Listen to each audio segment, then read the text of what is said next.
네, 경제 소식을 빠르고 친절하게 전달해 드립니다. 오늘 굿모닝 경제는 UME 한양대학교 경제금융대학 교수와 함께하겠습니다. 교수님 어서 오세요. 어서 오십시오. 자, 보통 그 한국은행이 기준금리를 높일 때 기대하는 효과 중에 하나가 가계부채 감소인데 지금 상황은 좀 반대로 가고 있는 것 같습니다. 시중은행의 주택담보대출 1조 원 넘게 늘었다고 하죠? 예, 그렇습니다. 디레버리징이라고 하죠. 가계부채가 줄어드는 것을 그렇게 표현을 하는데요. 예. 기준금리가 그동안 많이 인상이 되면서 디레버리징이 좀 진행이 되어 왔었는데 한 4월 정도부터 은행권 중심으로 해서 이제 가계대출이 다시 늘어나고 있는데요. 특히 주택담보대출의 증가세가 좀 눈에 띄는 그런 모습입니다. 그래서 특히 이제 시중은행 5대 은행이라고 하죠. 그 5대 은행을 기준으로 봤을 때 8월 들어서 지금 10일 만에만 1조 2천억 원 정도 주택담보대출이 증가를 했습니다. 예. 그런데 지난달에는 한 달 내내 한 1조 4천억 원 정도 늘어났거든요. 그러니까 10일 만에 1조 2천억 원이 늘어났으니까 증가세가 더 가팔라졌다고 볼 수가 있겠습니다. 예. 네. 특히 그중에서도 50년 만기 주담대가 가계대출 증가에 큰 부분을 차지하고 있는 것 같은 게 지금은 4개 시중은행에 이어서 이제 우리은행까지 오늘부터 이 만기를 확대한다고 하거든요. 여기에 이렇게 수요가 몰리는 이유가 있나요? 아무래도 이제 50년 만기가 되게 되면 지금 현재 적용되는 가계대출 규제를 약간 우회할 수 있는 방법이 되기 때문인데요. 이게 무슨 얘기냐면 최근에 이제 가계대출, 특히 주택담보대출을 받을 때 적용되는 기준이 DSR이라는 기준이 있습니다. 네. 우리가 총부채 원리금 상환 비율이라고 하는 것인데요. 예. 즉 가계대출 혹은 주택담보대출을 받을 때 그 1년간 소득 대비해서 원금과 이자를 상환하는 금액이 몇 %인지 요거를 이제 기준으로 삼는 건데 총소득 1년의 총소득 중에서 40%를 넘지 않는 부분만 원리금 상환을 상환할 수 있는 그런 범위 내에서 주택담보대출을 받을 수가 있는 것이거든요. 예. 네. 그런데 현재 한 30년이나 35년 정도 주택담보대출을 받을 수 있을 경우에 받을 수 있는 대출 한도가 있을 거 아니겠습니까? 그런데 이것을 50년 만기로 만약에 계산을 한다고 하면 원금을 50년에 걸쳐서 갚게 되는 것이니까 매달 갚게 되는 원금은 더 줄어들게 되겠죠. 네. 따라서 같은 대출을 받기 위해서 내야 하는 원리금이 50년 만기로 이렇게 만기가 늘어날수록 매달 내야 되는 원리금이 줄어들게 되고요. 하지만 만약에 이제 같은 대출 한도가 아니라 그 같은 기준, 같은 DSR 기준을 적용한다고 하면 받을 수 있는 대출 금액은 더 많이 늘어나게 되는 것이죠. 예. 따라서 최근에 이제 부동산 시장이 조금 더 이제 반등을 하면서 네. 사람들이 주택을 이제 더 구매하려는 수요가 높아지다 보니까 이렇게 DSR 기준이 좀 타이트한 상황에서 이걸 좀 우회할 수 있는 방향으로 대출 한도를 조금 더 늘리기 위해서 50년 만기 주담대에 대한 관심이 굉장히 높아지고 있는 상황입니다. 예. 금융당국도 이 부분을 좀 주목하고 있는 것 같더라고요. 50년 만기 대출에. 근데 특히나 대출자들의 연령, 지금 몇 살의 대출자들이 있는가, 그 좀 특이점이 있을까요? 이 50년 만기 주택담보대출이 사실은 이제 젊은 층을 좀 겨냥했다고 볼 수가 있는데요. 이 젊은 층들은 내 집 마련을 해서 자산 형성의 기초를 마련하고자 하는 그런 욕구가 굉장히 강하죠. 그런데 반면에 고용시장 혹은 노동시장에 진입한 지가 얼마 되지 않았기 때문에 소득은 좀 낮은 편입니다. 예. 따라서 대출 한도가 그렇게 크지 않아요. 현재 DSR을 적용했을 때. 그런데 내 집 마련을 하고 싶고 따라서 50년 만기로 이렇게 만기를 늘리게 되면 대출 한도가 좀 늘어나기 때문에 적은 소득으로도 조금 더 좋은 집을 살 수 있는 가능성이 있는 것이죠. 따라서 이런 젊은 층을 중심으로 해서 50년 만기 주택담보대출에 대한 수요가 굉장히 높은데요. 지금 정부 당국에서 문제라고 보고 있는 것은 이렇게 젊은 층만이 아니라 노령층까지도 지금 이 50년 만기 주택담보대출을 많이 받고 있다는 것이죠. 그래서 이것이 가계대출을 증가하는 데 굉장히 크게 기여하고 있지 않나 해서 이 부분을 조금 조이려는 그런 움직임을 보이고 있습니다. 네. 자, 부동산 시장도 보면 요새 변화가 좀 나타나고 있습니다. 올해 상반기 서울 아파트 거래를 보면 증여 비중이 3년 만에 가장 적었다고 하는데 증여 대신에 매매를 선택한 이유가 뭘까요? 예, 증여 비중이 이제 점점 낮아지고 있는데요. 지난해 우리가 거래 절벽이라고 하죠. 주택 시장에서 매매 시장에서 거래량이 굉장히 줄어드는 그런 상황이 나타났었는데 이때 거래가 잘 되지 않으니까 차라리 사전적으로 증여를 하겠다 해서 증여가 상당히 많이 늘었었거든요. 그런데 이제 올해 초부터 급매물이 좀 소진되면서 주택시장에서 매매량이 좀 늘고 있습니다. 여기에 덧붙여서 올해 초부터 이제 증여를 받을 때 취득세를 내야 되지 않습니까? 예. 부동산에 대해서 이 취득세 부담이 늘어났거든요. 그래서 그동안에는 공시가격 기준으로 해서 증여 취득세를 산정을 했었는데 올해 초부터 이제 시가액 기준으로 해서 산정을 하게 되다 보니까 증여세 부담이 늘어났고 그 와중에 급매물이 좀 소진되면서 거래량이 늘어나니까 매매가 활발해지면서 증여는 좀 줄어들고 매매가 더 활발하게 되는 그런 상황으로 지금 현황이 바뀌고 있습니다. 네. 지금 뭐 중국에서도 부동산 문제가 아주 뜨거운 감자인데 여러 그 대형 부동산 업체들이 디폴트 위기를 맞았다고요? 예, 그렇습니다. 지난 8월 7일에 중국의 이제 2020년 기준으로 매출이 민영 기업 중에서 1위인 부동산 이제 개발 기업이 있습니다. 비구이 위안이라고 하는데요. 이 기업이 8월 7일 날 지급 기한이 도래한 달러화 채권의 이자를 갚지를 못했습니다. 그래서 이자를 갚지 못했는데 이 이자가 2,250만 달러에 해당하는 금액이었거든요.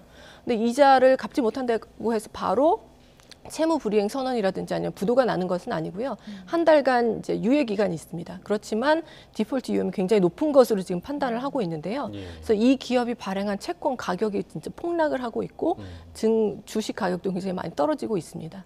근데 앞서 말씀드렸다시피 이 기업이 중국의 부동산 개발 민영 기업 중에 매출이 1위잖아요. 그러니까 이 기업에 문제가 생겼을 때 전체 부동산 시장에 미치는 영향이 굉장히 클 것으로 예측이 되기 때문에 지금 이제 현재 중국에서 경기 회복을 위해서 여러 가지 정부가 노력을 하고 있는데 이 부동산 시장, 이 기업의 이제 디폴트 위기가 만약 현실화된다고 하면 부동산 경기 회복도 요원해지고 경기 전체가 좀 흔들릴 수 있다는 그런 우려가 커지고 있습니다. 예. 지금 말씀해 주신 것처럼 중국 경제 침체가 좀 더 예상보다 오래 갈 수 있고 장기화할 수 있다 이런 우려가 나오는데 여기에 부동산 시장까지 침체하면 중국 경제가 위협을 좀 크게 받는 것 아닌가요? 예, 그렇습니다. 이 부동산은 사실 중국의 GDP의 한 25% 정도를 차지한다고 하고요. 여러 가지 관련 산업을 포함하면 이거보다 더 큰 비중을 차지한다고까지 얘기를 하고 있는데요. 이 부동산 경기가 지금도 현재 좋지가 않습니다. 부동산 가격이 전국적으로 좀 하락을 하고 있고 부동산 매매 심리 지수도 그렇게 좋지가 않습니다. 그래서 사람들이 가격이 더 떨어질 것을 예상을 하면서 좀처럼 거래를 하고 있지 않은데 여기에 이 부동산 개발 기업의 디폴트 위기가 현실화되면 전반적으로 부동산 관련된 심리가 더 악화가 될 수 있고요. 따라서 이 부동산 경기를 바탕으로 해서 경기를 회복시키려는 중국 정부의 노력도 물거품이 될 수가 있습니다. 현재 이제 중국의 경기가 그렇게 좋지 않은 부분에서는 제조업이 좀 부진하고요. 서비스업이 좀 나아지다가 다시 이제 고꾸라지는 모습을 보이고 있는데 부동산 경기마저 받쳐주지 않으면 중국 경제의 이제 회복은 더 요원해 보이고 따라서 우리 경제에도 그렇게 좋은 영향이 미칠 기대는 좀 접어야 될 것 같습니다. 네, 말씀해주신 대로 우리 경제에 영향을 꽤나 크게 미치지 않을까 생각이 드네요. 왜냐하면 또 중국과 교육 규모가 굉장히 좀 크잖아요. 우리나라는 그럼 이 시점에 중국과의 이 경제 관계 어떻게 좀 설정을 해야 할까요? 사실 이제 올해 초에 중국 경제가 리오프닝 되면서 우리 경제가 수혜를 입을 것이라는 전망이 굉장히 우세했었는데요. 그게 이제 현실화되고 있지 않고 하반기에는 그래도 중국 경기가 좀 나아지면서 우리나라 수출이 좀 회복이 되든지 하는 일이 일어나지 않을까 하는 희망 섞인 기대가 또 퍼지고 있는데요. 지금 이제 중국 경제가 이렇게 부동산 경기 중심으로 해서 다시 또 침체 일로를 걷게 되면 대중 수출이 회복될 기미도 좀 이제 요원해지기 때문에 이런 부분 문제라고 볼 수가 있는데 사실 우리가 대중 수출 의존도가 그동안 너무 높았던 것이 최근에 이제 경기가 좋지 않은데도 굉장히 큰 몫을 차지하고 있거든요.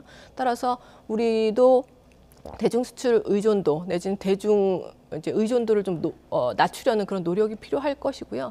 거기에 이제는 경제와 안보가 함께 가지 않습니까? 그래서 이제 앞으로 이번 주에는 한미일 이제 정상회의가 예정이 되어 있는데 이렇게 이제 안보와 경제가 같이 감으로 인해서 중국 경제와도 어느 정도 이제 좀 선을 긋는다기보다는 중국에 대한 의존도를 좀 낮추면서 다른 나라와의 좀 협력을 강화할 필요가 있을 것으로 생각이 됩니다.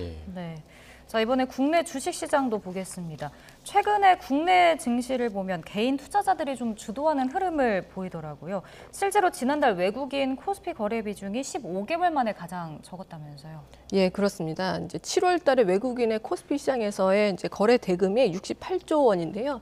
이게 1월 달 대비해서는 한 70% 정도 늘어난 폭입니다. 그런데 이 전체 이제 코스피 거래 대금 중에서 외국인이 차지하는 그 비중은 지금 23% 정도 되거든요. 네.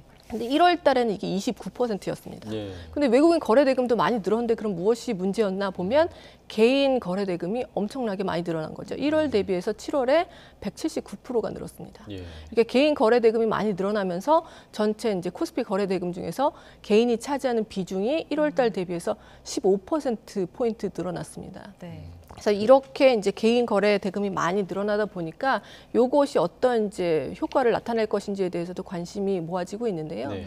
일반적으로 이제 개인의 거래 대금 비중이 많이 늘어나면 늘어날수록 좀 주식시장의 변동성이 커진다는 그런 평가가 나오고 있습니다.